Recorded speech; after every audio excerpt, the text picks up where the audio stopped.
Hello everyone, welcome to Dinesh Science Solutions DS2. Okay, so as we have started the third lesson of physics series, that is a thermodynamics. Okay, thermodynamics ये lesson अपन ने start किया है. In the last lectures we have studied about the introductory part of this lesson. इस lesson का introduction अपन ने यहाँ पर study किया था. उसके बाद अपन ने जीरोथ लॉ ऑफ थर्मोडायनेमिक्स क्या होता है वो पढ़ा है. And one of the important point अपन ने यहाँ से स्टार्ट किया है, that is a heat, internal energy and work. ठीक है, so heat, internal energy and work ये पॉइंट अपन ने लास्ट लेक्चर में स्टार्ट कर दिया था, लेकिन हमने केवल टेम्परेचर के बारे में पढ़ा है कि टेम्परेचर क्या होता है. सो इस पॉइंट के अंदर से सिर्फ टेम्परेचर हम यहाँ पर कंप्लीट कर चुके हैं. अब हम आगे बढ़ते हैं. सबसे पहले हम समझेंगे कि what is the internal energy. Internal energy क्या होती है, चलो देखते हैं. और internal energy, work and heat, इन सबके अंदर क्या रिलेशनशिप होती है, क्या रिलेशन होता है, ये अपने को यहाँ से देखना है. चलो let us start. Any bulk system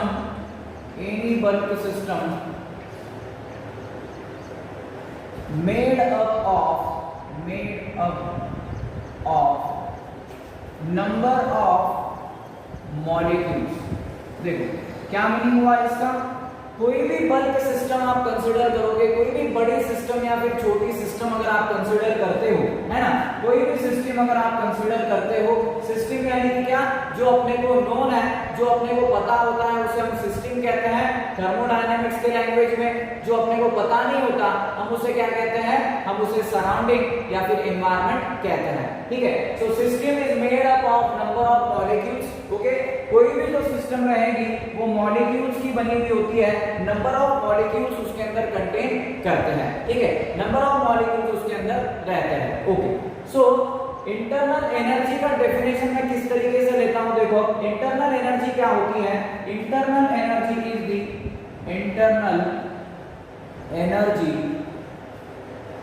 is the sum of kinetic energy and potential energy. Okay, internal energy क्या होती है. Internal energy is sum of kinetic energy and potential energy. ठीक है, जो इंटरनल एनर्जी होती है, ओके, ये क्या होती है, मतलब मॉलिक्यूल की, जो मॉलिक्यूल सिस्टम को क्रिएट कर रहा है, सिस्टम को बना रहा है, वो कौन क्रिएट कर रहा है, मॉलिक्यूल सिस्टम को बना रहा है. तो मॉलिक्यूल की इंटरनल एनर्जी क्या होती है, सम होती है. सम मतलब एडिशन, किस का एडिशन होने वाला है, काइनेटिक एनर्जी का और पोटेंशियल एनर्जी का. ठीक है, काइनेटिक एनर्जी का और पोटेंशियल एनर्जी का सम अगर हम यहाँ पर करेंगे तो अपने को क्या मिलेगा, इंटरनल एनर्जी अपने को यहाँ से मिलने वाली है. सो इंटरनल एनर्जी सम होती है kinetic energy and potential energy की. ठीक है, ओके, बट यहाँ पर क्या, this is not a proper definition of internal energy. ये इंटरनल एनर्जी का प्रॉपर डेफिनेशन नहीं है. क्यों नहीं है, समझ में आएगा आपके. देखो नेक्स्ट स्टेटमेंट थ्रो करता हूं मैं यहाँ से. The centre of mass of any system is at rest. देखो कोई भी सिस्टम का अगर हम सेंटर कंसीडर करेंगे, ठीक है, सेंटर ऑफ मास, कोई भी सिस्टम का सेंटर अगर मैं कंसीडर करता हूं, ओके, सपोज मैंने यहाँ पर क्या किया, एक यहाँ पर ऐसा इस तरीके से छोटा बॉक्स बना दिया, ये अपना एक कंटेनर हो चुका है. ठीक है, इस कंटेनर के अंदर देखना, ये जो सेंटर होता है इसका, ये जो सेंटर होता है, सेंटर इसका रेस्ट में होता है. ठीक है, सेंटर जो होता है वहां पर रेस्ट होता है. सेंटर के अंदर यहाँ पर रेस्ट कंसीडर किया जाता है, मतलब जीरो, वहां पर हम मोशन कंसीडर कर सकते हैं. सो सेंटर के ऊपर क्या होता है, रेस्ट होता है. So the centre of mass of any system, कोई भी सिस्टम का सेंटर ऑफ मास क्या होता है, रेस्ट के अंदर होता है, रेस्ट के अंदर होता है. देखो, सो काइनेटिक एनर्जी किसके अंदर होती है, काइनेटिक एनर्जी मूविंग पार्टिकल के अंदर, मूविंग ऑब्जेक्ट के अंदर काइनेटिक एनर्जी होती है. बराबर, ये अपन ने लोअर स्टैंडर्ड्स के अंदर पढ़ा है. इसके बाद पोटेंशियल एनर्जी किसमें होती है, मूविंग पार्टिकल में काइनेटिक एनर्जी तो पोटेंशियल एनर्जी होंगी जो ऑब्जेक्ट जो पार्टिकल रेस्ट के अंदर है, जो रेस्ट में होने वाले पार्टिकल्स हैं, ऑब्जेक्ट्स हैं, मटेरियल है, उनके अंदर पोटेंशियल एनर्जी होती है बराबर। और जो हायर पोजीशनिंग के ऊपर होता है उनके अंदर भी हम पोटेंशियल एनर्जी है ऐसा यहाँ पर कंसीडर करते हैं। मतलब हम ऐसा समझ सकते हैं कि मूविंग पार्टिकल के अंदर काइनेटिक एनर्जी और पोटेंशियल एनर्जी रेस्ट वाले पार्टिकल्स के अंदर, जो पार्टिकल्स रेस्ट में हैं, जो मोशन परफॉर्म नहीं कर रहे, वो क्या होते हैं, पोटेंशियल एनर्जी उनके अंदर कंटेन करती है। तो अब यहाँ पर जो सेंटर में है ये क्या है, सेंटर ऑफ मास किस तरीके से सिस्टम का रेस्ट में है। Okay, so centre of mass जो है इस सिस्टम का वो रेस्ट में है। तो रेस्ट में है तो कौन सी एनर्जी जीरो कंसीडर कर सकते हो आप, कौन सी एनर्जी को निगलेक्ट कर सकते हो, पोटेंशियल एनर्जी को, बराबर है क्या। सो रेस्ट में है तो पोटेंशियल एनर्जी यहाँ से क्या होने वाली है, निगलेक्ट होने वाली है। पोटेंशियल एनर्जी को हम यहाँ से जीरो कंसीडर कर सकते हैं। पोटेंशियल एनर्जी यहाँ पर जो रहेगी वो हम यहाँ पर जीरो कंसीडर करेंगे उस सिस्टम का, ठीक है। अब पोटेंशियल एनर्जी तो कट हो गया, सिर्फ क्या बचा, काइनेटिक एनर्जी बची, है ना। सो काइनेटिक एनर्जी किसके अंदर रहती, मूविंग पार्टिकल्स के अंदर। ओके, जो पार्टिकल्स मूव करते हैं, रैंडम मोशन परफॉर्म करते हैं, अगर वो गैसियस के पार्टिकल्स होंगे, गैसियस के मॉलिक्यूल्स होंगे तो, है ना, तो जो ये रैंडम मोशन परफॉर्म करते हैं उनके अंदर काइनेटिक एनर्जी होती है। चलो, सो अब एक्चुअल डेफिनेशन क्या है इंटरनल एनर्जी का, यहां से हम देख सकते हैं। What will be the definition,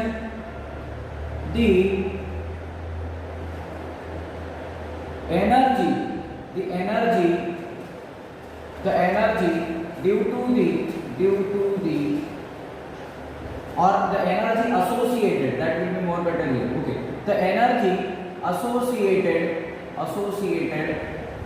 due to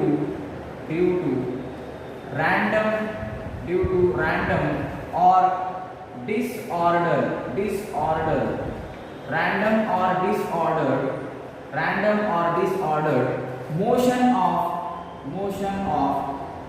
of molecules is known as इसी को हम कहते हैं that is a internal energy of that molecule or internal energy of molecule, ठीक है। सो ये इंटरनल एनर्जी ऑफ मॉलिक्यूल का सिंपल और स्पेसिफिक डेफिनेशन है। क्या डेफिनेशन है, द एनर्जी एसोसिएटेड, ठीक है। अब एनर्जी एक ही चीज से एसोसिएट होंगी, एक ही फॉर्म ऑफ एनर्जी से यहाँ पर एनर्जी एसोसिएट होने वाली है। क्यों, क्योंकि पोटेंशियल एनर्जी कितनी आपकी जीरो हो चुकी है, क्योंकि सेंटर ऑफ मास के अंदर, सिस्टम के अंदर वो क्या कंसीडर किया जाता है, रेस्ट में कंसीडर किया जाता है। तो यहाँ पर एनर्जी क्या रहेगी मेरी, जीरो रहेगी। तो कौन सी एनर्जी बचेंगी, काइनेटिक एनर्जी, ठीक है। सो द एनर्जी एसोसिएटेड, अब यहाँ पर एनर्जी एसोसिएट होने वाली है ड्यू टू द रैंडम और डिसऑर्डर्ड मोशन। ओके, अब रैंडम और डिसऑर्डर्ड मोशन जो होती है मॉलिक्यूल्स की, उसके अंदर कौन सी एनर्जी होती है, काइनेटिक एनर्जी, ठीक है। तो सिर्फ काइनेटिक एनर्जी की वजह से आपकी यहाँ पर इंटरनल एनर्जी बन रही है, इंटरनल एनर्जी उस मॉलिक्यूल्स की रह रही है। ओके, सो रैंडम और disordered motion of molecules, so molecules की जो रैंडम या फिर डिसऑर्डर्ड मोशन रहेगी, रैंडम मोशन। अब गैस ले लिया आपने कोई भी कंटेनर में, है ना, तो वो जो गैसेस के मॉलिक्यूल्स रहेंगे वो रैंडम मोशन परफॉर्म करेंगे, किधर भी भागेंगे वो, है ना, एक दूसरों के साथ कोलाइड करेंगे और किधर भी वो क्या करेंगे, उसका मूवमेंट करेंगे, है ना। सो उसी को हम, वो मोशन जो रहती है उसको हम रैंडम या फिर डिसऑर्डर्ड मोशन कहते हैं। उसका कोई स्पेसिफिक ऑर्डर नहीं होता, इसके लिए हम उसको डिसऑर्डर्ड मोशन कहते हैं। So disordered motion of the molecules is known as the internal energy, is known as the internal energy of molecules, ठीक है। उन मॉलिक्यूल्स की इंटरनल एनर्जी है ऐसा हम यहाँ पर कह सकते हैं। सो ये इंटरनल एनर्जी का एक स्पेसिफिक डेफिनेशन है ऐसा हम यहाँ पर कह सकते हैं, ठीक है। सो ये एक स्पेसिफिक डेफिनेशन है इंटरनल एनर्जी का। ओके, इसका एक सपोज एग्जांपल मैंने आपको दे दिया, कोई भी एक सिस्टम है, ठीक है। सपोज मैं यहाँ पर एक सिस्टम क्रिएट करता हूँ, ये अपना एक कंटेनर है, यहाँ पर ऐसा कंसीडर करो आप, ठीक है। इस कंटेनर के अंदर क्या है, गैस मॉलिक्यूल्स है। ओके, इस कंटेनर के अंदर गैस मॉलिक्यूल्स है ऐसा कंसीडर करो आप। Gas molecules are present inside this container, इस कंटेनर के अंदर गैस मॉलिक्यूल्स हैं, ओके, इस कंटेनर के अंदर गैस मॉलिक्यूल्स है, तो ये अपना क्या होगा, this will be our system, ये सिस्टम कह करके एक्ट होगा। ओके, और जो कंटेनर होता है ये क्या है अपनी, ये बाउंड्री है। Okay, this is our boundary, ये बाउंड्री लाइन है, ठीक है। और जो भी बाहर होने वाला है सिस्टम के बाहर, जो अपने को पता नहीं है वो होता है, उसको अपन क्या कहते हैं, सराउंडिंग कहते हैं, ठीक है। मतलब सिस्टम को छोड़ करके जो भी होने वाला है बाहर, वो क्या रहेगा आपका, सराउंडिंग्स रहेगा या फिर एनवायरनमेंट होने वाला है, ठीक है। अगर ये जो गैस मॉलिक्यूल्स है, ठीक है, सिस्टम के अंदर क्या कंसीडर किया हमने, यहाँ पर हमने कंसीडर किया है गैस मॉलिक्यूल्स को। Okay, so we have consider the gas molecules, हमने यहाँ पर गैस मॉलिक्यूल्स कंसीडर किए हैं। ओके, अब आपको क्या करना है, सपोज ये गैस मॉलिक्यूल और ये गैस मॉलिक्यूल, ये दोनों को अगर मैं यहाँ पर कंसीडर करूँ, ठीक है, तो इन दोनों के बीच में क्या रहेगा, फोर्स ऑफ अट्रैक्शन रहेगा, बराबर है। दोनों मॉलिक्यूल्स के बीच में फोर्स ऑफ अट्रैक्शन रहेगा, कम रहेगा फोर्स ऑफ अट्रैक्शन, लेकिन प्रेजेंस तो होने ही वाला है, ठीक है। तो अगर ये दोनों मॉलिक्यूल्स के बीच में अगर फोर्स ऑफ अट्रैक्शन हम अगर निग्लेक्ट करते हैं, okay, if the force of attraction between these two molecules is neglected, अगर हम यहाँ पर फोर्स ऑफ अट्रैक्शन को निग्लेक्ट करते हैं तो क्या होगा, ये मॉलिक्यूल्स रैंडम मोशन परफॉर्म करते रहेंगे, बराबर है, मतलब ये एक दूसरे से अट्रैक्ट नहीं होंगे, ये रैंडम मोशन परफॉर्म करते रहेंगे इस कंटेनर के अंदर। सो इस कंटेनर के अंदर ये भागते रहेंगे एड़े के जैसा, इधर से उधर ये क्या करने वाले हैं, मॉलिक्यूल्स मोशन परफॉर्म करने वाले हैं, इसीलिए इन्हें रैंडम मोशन या फिर डिसऑर्डर्ड मोशन ऐसा कहा जाता है, ठीक है। सो ये एक सिंपल एग्जांपल हमने यहाँ से कंसीडर कर लिया। ओके, अब इसके बाद जो इंटरनल एनर्जी होती है ये किसके ऊपर डिपेंडेंट होती है, okay. So internal energy depends on the state of system. जो इंटरनल एनर्जी होती है ये स्टेट ऑफ सिस्टम के ऊपर डिपेंड होती है, ठीक है। स्टेट ऑफ सिस्टम का मीनिंग क्या है यहाँ पर, स्टेट ऑफ सिस्टम मतलब वो जो सिस्टम है उसका प्रेशर किस तरीके से है, उसका वॉल्यूम किस तरीके से है, इनिशियली वो सिस्टम का स्टेट क्या है, फाइनली उस सिस्टम का स्टेट क्या है, वो रेस्ट में है कि मोशन में है, मतलब कि क्या है, स्टेट ऑफ सिस्टम, ठीक है। अब जो इंटरनल एनर्जी होती है ये किसके ऊपर डिपेंड होती है, सो internal energy depends on the state of the system, ठीक है। स्टेट ऑफ सिस्टम के ऊपर इंटरनल एनर्जी डिपेंड करती है, okay. So state of system के ऊपर ही इंटरनल एनर्जी क्या होने वाली है, डिपेंड करने वाली है। ये स्टेटमेंट आपको एट लास्ट यहाँ पर मैं फिर से एक बार रिवाइज करके बताऊंगा, क्योंकि आखिरी में जब हम एग्जांपल सुनेंगे तब आपको ये अच्छे से यहाँ पर क्लियर होने वाला है, ठीक है। उस केस में ही अपने को यहाँ पर से ये क्लियर होगा, ओके। अब इसके बाद अगर हम यहाँ पर बात करें कि थर्मोडायनामिक वेरिएबल्स या फिर थर्मोडायनामिक स्टेट वेरिएबल्स, ये एक इंपॉर्टेंट पॉइंट है यहाँ से, thermodynamic state variables. Thermodynamic state variables क्या होते हैं, ओके। सो थर्मोडायनामिक स्टेट वेरिएबल्स ये चार होते हैं। कौन से थर्मोडायनामिक स्टेट वेरिएबल्स अपने पास है प्रेशर, अपने पास है वॉल्यूम, इसके बाद आता है टेम्परेचर, और उसके बाद आती है इंटरनल एनर्जी, ठीक है। ये सभी फैक्टर्स आते हैं किसके अंदर, ये थर्मोडायनामिक स्टेट वेरिएबल्स के अंदर आते हैं। तो प्रेशर ये थर्मोडायनामिक स्टेट वेरिएबल है, वॉल्यूम भी है, टेम्परेचर भी उसके अंदर आता है, और इंटरनल एनर्जी भी इसके अंदर आती है। जब हम एग्जांपल लेंगे तो काफी ज्यादा आपको इजीली अंडरस्टैंड होगा। अभी आपको थोड़ा क्रिटिकल यहाँ पर लग रहा होगा, लेकिन ठीक है, हम उसको आखिरी में कंटिन्यू करेंगे। चलो, सो क्या देखा आपने यहाँ से, क्या इंपॉर्टेंट है, इंटरनल एनर्जी का डेफिनेशन क्या है, the energy associated due to random और disordered motion of the molecules is known as internal energy of molecule, ठीक है। जो मॉलिक्यूल्स की डिसऑर्डर्ड मोशन होती है, रैंडम मोशन होती है, उसी को हम क्या कहते हैं, इंटरनल एनर्जी। हाँ, वो जो रैंडम मोशन से अराइज होने वाली जो एनर्जी होती है उसी को हम इंटरनल एनर्जी कहते हैं। अब इंटरनल एनर्जी किसके ऊपर डिपेंड होती है, internal energy state of the system के ऊपर डिपेंड होती है कि सिस्टम का स्टेट किस तरीके से है। ये पाथ के ऊपर डिपेंड नहीं होती। पाथ क्या होता है समझेंगे आपको आगे, ठीक है। सो थर्मोडायनामिक स्टेट वेरिएबल 4 होते हैं, pressure, volume, temperature and internal energy. Okay चलो अब नेक्स्ट पॉइंट जो कि काफी ज्यादा इंपॉर्टेंट है उसको देखेंगे यहां से अपन कि इंटरनल एनर्जी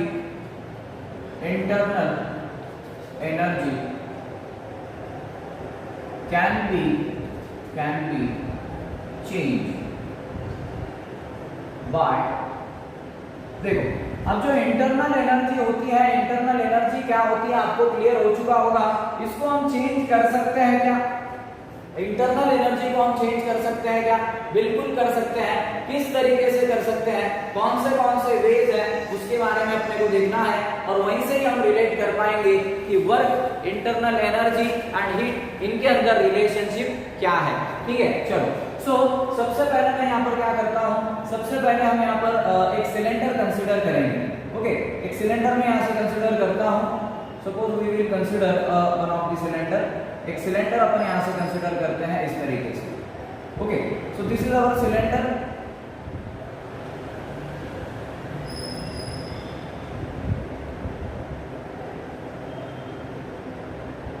इस सिलेंडर के अंदर आपने क्या करना है, गैस मॉलिक्यूल्स लेने हैं। Okay so you have to consider the gas molecule inside this cylinder. इस सिलेंडर के अंदर क्या करो आप, गैस मॉलिक्यूल्स को ले लो। ओके सो गैस मॉलिक्यूल्स मैंने ले लिए इस सिलेंडर के अंदर, number of gas molecules are there. Okay अब ये जो गैस मॉलिक्यूल्स होते हैं ये एज अ सिस्टम बिहेव करेंगे, ये अपने लिए क्या है, सिस्टम है। ओके सो सिस्टम अपने लिए क्या होगा, यहाँ पर गैस मॉलिक्यूल्स, जो गैस मॉलिक्यूल्स होने वाले हैं ये अपने लिए यहाँ पर सिस्टम होने वाली है, ये अपने लिए सिस्टम यहाँ पर रहेंगे, ठीक है। और ये क्या है मेरा, this is nothing but a cylinder. ये सिलेंडर होता है जिसके अंदर अपन ने यहाँ पर गैस मॉलिक्यूल्स को कंसीडर किया है, ठीक है। अब ये जो अपनी सिस्टम है इसकी इंटरनल एनर्जी की हम यहाँ पर बात करेंगे। क्या है इस सिस्टम की, क्या है इस गैस मॉलिक्यूल्स की इंटरनल एनर्जी हम चेंज कर सकते हैं क्या? कर सकते हैं। पहला तरीका क्या है, आपने क्या करना है, इस सिस्टम को हीट प्रोवाइड करना है, ठीक है। इस सिस्टम को हीट प्रोवाइड किस तरीके से करेंगे, आपने क्या करना है, इसके नीचे एक बर्नर लगा देना है। सपोज मैंने यहाँ पर एक बर्नर लगा दिया कुछ इस तरीके से। ओके इस तरीके से हम यहाँ पर एक बर्नर फिट कर देंगे, ये बर्नर लगा दिया मैंने और यहाँ से क्या होने वाला है, हम इसको हीट प्रोवाइड करने वाले हैं। आपने क्या करना है, इसको इस तरीके से हीट यहाँ पर प्रोवाइड करना है इस सिस्टम के अंदर, ठीक है। So we can provide the heat to the system. हम यहाँ पर हीट प्रोवाइड कर सकते हैं इस सिस्टम को। जैसे ही आप हीट प्रोवाइड करोगे सो इसके अंदर के जो मॉलिक्यूल्स हैं वो क्या करेंगे, रैंडम मोशन परफॉर्म करेंगे, बराबर है क्या। सो ये जो मॉलिक्यूल्स है और भी ज्यादा विगरसली यहाँ पर एक दूसरे के साथ कोलिजन करेंगे, टकराएंगे, भागेंगे, है ना। सो इन शॉर्ट ये disordered motion, that is a random motion perform करेंगे, ठीक है। अगर यहाँ पर ये रैंडम मोशन परफॉर्म करेंगे तो काइनेटिक एनर्जी क्या होगी, बढ़ेंगी, बराबर है क्या। सो जैसे ही आप हीट प्रोवाइड करते हो, पहला तरीका क्या है, supply heat. Okay supply heat, okay supply heat from the supply heat to the system, okay supply heat to the system from surroundings। देख क्या करना है यहाँ पर, देख सप्लाई करना है, आपको सप्लाई करना है, क्या सप्लाई करना है, हीट सप्लाई करना है, ठीक है, या फिर हीट ट्रांसफर करना है, that will be more better word. Supply भी ठीक है। So supply the heat to the system. System को क्या करना है, आपने हीट सप्लाई करना है। देखो सिस्टम को हम क्या कर रहे हैं, हीट सप्लाई कर रहे हैं। कहां से सप्लाई कर रहे हैं, from the surroundings. Okay surrounding से हम क्या कर रहे हैं, सिस्टम के ऊपर हीट प्रोवाइड कर रहे हैं। अब ये सराउंडिंग्स क्या है, जैसे कि मैंने आपको बताया, अब ये जो गैस मॉलिक्यूल्स है ये क्या है, ये सिस्टम है, ये अपने को पता है। जो अपने को पता होता है उसको अपन सिस्टम कहते हैं, और सिस्टम को छोड़ करके जो भी अपने को पता नहीं है उसको अपन क्या बोलेंगे, सराउंडिंग्स बोलेंगे थर्मोडायनामिक्स के लैंग्वेज में, ठीक है। सो हम क्या कर रहे हैं, इसको बाहर से क्या कर रहे हैं, हीट सप्लाई कर रहे हैं। तो ये जो बाहर है आपका, ये क्या है, सराउंडिंग्स है। तो सराउंडिंग से जब हम हीट प्रोवाइड करेंगे इस सिस्टम को, तो ये जो मॉलिक्यूल्स है ये क्या करेंगे, रैंडम मोशन परफॉर्म करेंगे, बराबर है क्या। सो मॉलिक्यूल जो रहने वाले अपने, किसके मॉलिक्यूल्स है वो, ये गैस के मॉलिक्यूल्स है, ये क्या करेंगे यहाँ पर रैंडम मोशन परफॉर्म करेंगे। ओके, सो रैंडम मोशन यहाँ पर से परफॉर्म करने वाले हैं। ओके, अब ये रैंडम मोशन परफॉर्म करेंगे तो कौन सी एनर्जी बढ़ेगी, काइनेटिक एनर्जी यहाँ से क्या होने वाली है, इंक्रीज होने वाली है। ओके, सो काइनेटिक एनर्जी यहाँ पर बढ़ेगी, इंक्रीज होगी। अब काइनेटिक एनर्जी बढ़ेगी तो इंटरनल एनर्जी बढ़ेगी क्या नहीं बढ़ेगी, बिल्कुल बढ़ेगी। क्यों बढ़ेगी, देखो उसका डेफिनेशन मैंने यहाँ लिख रखा है, the energy associated due to the random और डिसऑर्डर्ड मोशन। अब रैंडम और डिसऑर्डर्ड मोशन किसमें होता है, काइनेटिक एनर्जी में। पोटेंशियल एनर्जी तो जीरो होगी ना वहां पर, क्योंकि सिस्टम के सेंटर के ऊपर जो एनर्जी जीरो रहती है that is a simple, rest में होता है तो पोटेंशियल एनर्जी जीरो कंसीडर करेंगे हम, बराबर है। सो यहाँ पर काइनेटिक एनर्जी रहेगी that will be the internal energy. So kinetic energy अगर इंक्रीज होती है तो इंटरनल एनर्जी भी क्या होगी, इंक्रीज होगी। सो हियर इंटरनल एनर्जी भी क्या होती है, यहाँ से इंक्रीज होती है। Okay, so internal energy also get increases. सो यहाँ से इंटरनल एनर्जी भी क्या होंगी, इंक्रीज होंगी। काइनेटिक एनर्जी बढ़ेगी तो इंटरनल एनर्जी बढ़ने ही वाली है। मतलब ये एक तरीका है, आप क्या कर सकते हो, इंटरनल एनर्जी को चेंज कर सकते हो, यानी कि बढ़ा सकते हो। ठीक है, सो इस केस में इंटरनल एनर्जी क्या हो रही है, इंक्रीज हो रही है। जैसे हीट दोगे आप, इंटरनल एनर्जी क्या हो रही है, इंक्रीज हो रही है। ओके, चलो अब दूसरा क्या तरीका है, सेकंड भी वे है यहाँ पर। सेकंड वे ये है कि सेकंड वे आपको यहाँ पर क्या करना है, वर्क डन करना है, या फिर you have to work done. Work done होने वाला है मेरा दूसरा तरीका। वर्क डन किस तरीके से होगा, देखो अब अपने को यहाँ पर क्या करना है, हमें यहाँ पर एक पिस्टन लगाना है। ठीक है, हमें यहाँ पर क्या करना है, पिस्टन लगा देना है। पिस्टन किस तरीके से हम यहाँ पर लगाते हैं, देखो this is a frictionless piston. Okay, this is a frictionless piston. ये अपने पास में एक फ्रिक्शनलेस पिस्टन है इस तरीके से, जो कि हम सिलेंडर के अंदर फिट कर सकते हैं। ये अपना सिलेंडर हो चुका, ये अपना पिस्टन हो चुका है कुछ इस तरीके से। तो ये पिस्टन हम यहाँ पर लगा सकते हैं। ठीक है, देखो अब मैं आपको एक सिंपल एक्टिविटी बताता हूँ। यहाँ पर क्या करना है हमें, ये जो आपके सामने ये पिस्टन दिखाई पड़ रहा है, इसको क्या करना है, पुश डाउन करना है। ठीक है, पिस्टन को जैसे ही आप यहाँ पर नीचे पुश करोगे, बराबर है क्या, मतलब आप क्या करने वाले हो, इस पिस्टन को होल्ड करोगे और ये पिस्टन निकल नहीं सकता बाहर, सिलेंडर के अंदर ये फिट होता है। ओके, इस पिस्टन को हम क्या करेंगे, पुश करेंगे। तो जैसे ही आप पिस्टन को पुश करोगे तो ये सभी मॉलिक्यूल्स क्या हो जाएंगे, नीचे बैठ जाएंगे, बराबर है क्या। मतलब जैसे ही आप इसको पुश करोगे, ये जो सिलेंडर है उसके सिस्टम का वॉल्यूम क्या हो जाएगा, कम हो जाएगा, है ना।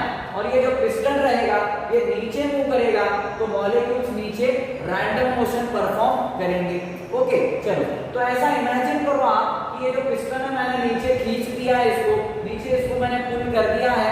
ठीक है, पुश कर दिया है तो ये जो मॉलिक्यूल्स रहेंगे ये यहाँ पर रैंडम मोशन परफॉर्म करेंगे, है ना। अब उसको क्या करना है, पिस्टन को आपने वहीं पर ही छोड़ देना है, आपने उसको फिर से ऊपर नहीं लेना, है ना। तो पिस्टन को जैसे ही आप नीचे छोड़ोगे तो ये जो मॉलिक्यूल्स है, ये क्या करेंगे, इस पिस्टन के ऊपर वर्क करेंगे, है ना। तो ये जो मॉलिक्यूल्स है ये सभी क्या करेंगे, इस पिस्टन के ऊपर इस तरीके से ऊपर वर्क डन परफॉर्म करेंगे, है ना। सो सभी मॉलिक्यूल जाकर के टकराएंगे इस पिस्टन के ऊपर, तो सभी जाकर के इसके ऊपर टकराएंगे तो ये पिस्टन क्या हो जाएगा, ऊपर आ जाएगा, है ना। तो ये पिस्टन क्या होने वाला है, ऊपर आने वाला है। जब मॉलिक्यूल्स इस पिस्टन के वॉल के ऊपर जाकर के टकराएंगे तो ये पिस्टन ऊपर आएगा और वहां पर एनर्जी चेंज हो जाएगी, है ना। सो वहां पर क्या होने वाला है, ये मॉलिक्यूल्स और भी विगरस मोशन परफॉर्म करेंगे इस टोटल वॉल्यूम के अंदर। सो यहाँ पर सिस्टम क्या करेगी, पिस्टन के ऊपर काम करेगी। Okay, so system will work on the piston. System क्या करने वाली है, system will work on the piston. System जो है वो किसके ऊपर काम करेगी, पिस्टन के ऊपर काम करेगी। So system will work on the piston. System जो है वो पिस्टन के ऊपर काम करेगी।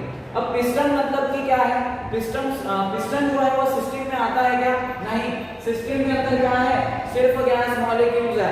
गैस मॉलिक्यूल्स को छोड़ करके जो भी होगा उसको हम क्या कहेंगे, उसको हम सराउंडिंग या फिर एनवायरनमेंट कहेंगे।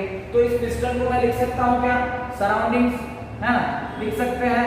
ये क्या हो सकता है मेरा, ये सराउंडिंग हो सकता है, बराबर है क्या, यस। तो यहाँ पर सिस्टम क्या कर रहा है, किसके ऊपर काम कर रहा है, सराउंडिंग्स के ऊपर। सो सिस्टम जब सराउंडिंग्स के ऊपर यहाँ पर काम करता है तब भी आपकी जो इंटरनल एनर्जी है वो यहाँ पर चेंज होती है। चेंज होती है मतलब एक्चुअली यहाँ पर क्या होता है, तो यहाँ पर इंटरनल एनर्जी जो है वो यहाँ पर इंक्रीज होती है। Okay, so there will be increment in the internal energy. Internal energy यहाँ पर इंक्रीज होती है, इंटरनल एनर्जी यहाँ पर बढ़ती है। Okay, so internal energy get increases, internal energy यहाँ पर बढ़ेगी, बराबर है क्या। सो यहाँ पर इंटरनल एनर्जी को इस तरीके से भी हम क्या कर सकते हैं, चेंज कर सकते हैं, ठीक है। So these are the two ways by which we can change the internal energy of an system. System का इंटरनल एनर्जी हम इन तरीकों से यहाँ पर चेंज कर सकते हैं। पहला तरीका क्या है, हीट सप्लाई करो। हीट सप्लाई करेंगे तो सिस्टम क्या, सराउंडिंग्स क्या करेगा, सिस्टम के ऊपर वर्क करेगा और इंटरनल एनर्जी इंक्रीज होगी। इसके बाद क्या किया हमने, पिस्टन जो है, पिस्टन को नीचे पुश किया तो ये जो मॉलिक्यूल्स हैं ये क्या करेंगे, ये मोशन करेंगे और इसके ऊपर जाकर के स्ट्राइक होंगे तो पिस्टन ऊपर जाएगा। उस केस में भी क्या होने वाला है, इंक्रीमेंट होने वाला है इंटरनल एनर्जी के अंदर, ठीक है। So heat and work, okay, पहला तरीका क्या है, heat, this is the first way. Okay, heat देकर के आप क्या कर सकते हो, इंटरनल एनर्जी को चेंज कर सकते हो।